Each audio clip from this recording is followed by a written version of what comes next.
महादेश news breaking आप देख रहे हैं महादेश न्यूज़। आज हम बात कर रहे हैं महाराष्ट्र की कर्ज माफी योजना की।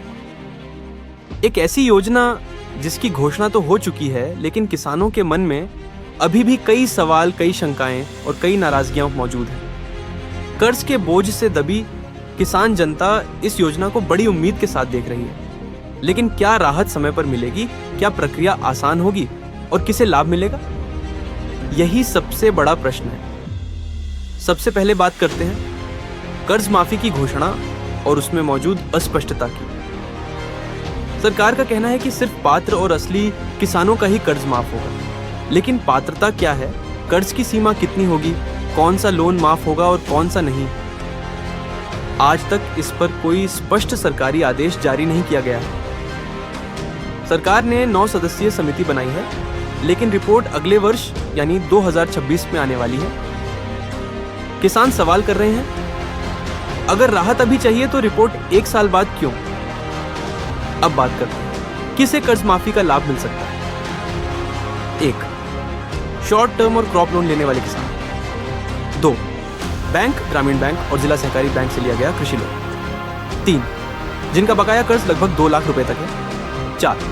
जिनकी मुख्य आय खेती से होती है। 5. छोटे, सीमांत और मध्यम किसान। 6. फसल नुकसान झेल चुके किसान। अनुमान है कि महाराष्ट्र के 60 से 70% किसान इस योजना के दायरे में आ सकते हैं, यानी लगभग 90 लाख से 1 करोड़ किसान लाभार्थी बन सकते हैं। अब बात करते हैं किन किसानों को लाभ नहीं मिलेगा। सरकारी और अर्ध सरकारी कर्मचारी किसान, व्यापार या दुकान से आय करने वाले किसान, फार्म हाउस या कमर्शियल लोन वाले किसान, जीएसटी या इनकम टैक्स देने वाले उच्च आय वाले किसान, साथ ही 2 से 3 लाख से अधिक कर्ज वाले बड़े किसान, इनके लाभ मिलने की संभावना बेहद कम है। एनबीएफसी, प्राइवेट फाइनेंस या साहूकारों से लिए गए कर्ज भी माफ नहीं होंगे। कौन कौन से बैंक इस योजना में शामिल होंगे? राज्य के सभी राष्ट्रीयकृत बैंक, ग्रामीण बैंक, जिला सहकारी बैंक और कृषि सहकारी सोसाइटियां। लेकिन निजी फाइनेंस कंपनियों को इस योजना में शामिल नहीं किया जाएगा।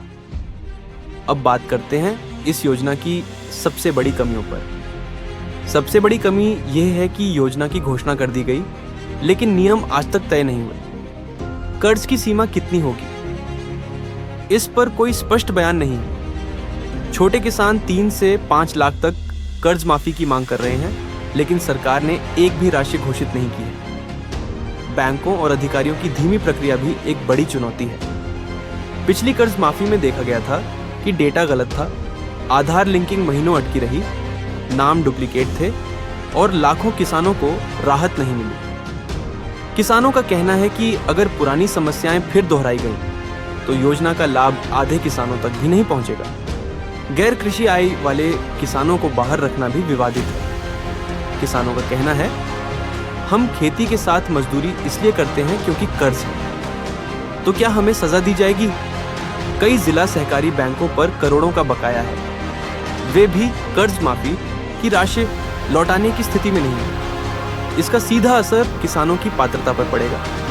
पुरानी गलतियों से सरकार ने कोई सबक नहीं लिया है, यही किसानों की सबसे बड़ी शिकायत है। अब बात करते हैं किसानों के बड़े सवालों की। योजना आखिर कब लागू होगी? कर्ज माफी की सीमा कितनी होगी? आत्महत्या प्रभावित परिवारों को तुरंत 100% राहत क्यों नहीं दी जा रही? पुराने सहकारी बैंक के कर्ज का क्या होगा? और सबसे बड़ा सवाल, जिन किसानों ने समय पर ईएमआई भरी, क्या उनको कोई इंसेंटिव मिलेगा? किसानों की मांग साफ है, कर्ज माफी की गाइडलाइन तुरंत घोषित की जाए। 2 से 3 लाख तक की पूर्ण कर्ज माफी हो। ऑनलाइन पोर्टल तुरंत शुरू किया जाए। जिला स्तर पर सहायता केंद्र बनाए जाए।